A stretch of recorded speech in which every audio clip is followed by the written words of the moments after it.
We hear them talking about building a casino capital here. There's nothing they're doing for the service industry. They talk about safety for women. And I have a fact here, a figure of 24% rise in crime against women in Goa.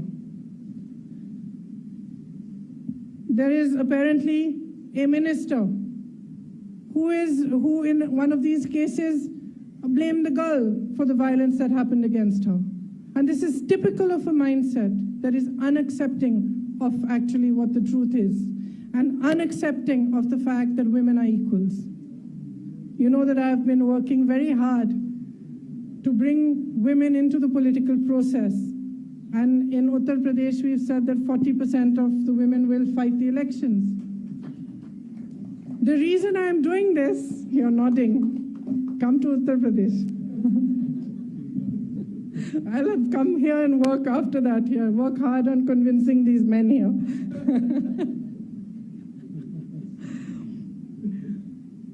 So why am I doing that? I'm actually doing it for 2 or 3 different reasons. The first and foremost is that as women and 50% of the population, it is our right to have 50% of the representation. And it's not something anybody is doing us as a favor. It is our right. And we want to fight for our right. But more than that, I feel that politics today has become filled with hatred. It's become filled with anger. You know, you hear speeches, 90% of the speech is negative. Maybe about the other party, but 90% is negative.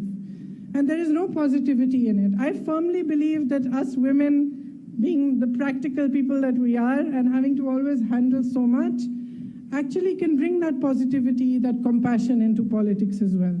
So it's my belief that all of us women should be helped also to stand up on our feet. And to that, I would like to say that the Congress party in Goa has come out with a manifesto. And in the manifesto, there are a lot of nice things for women, which I would like to tell you about.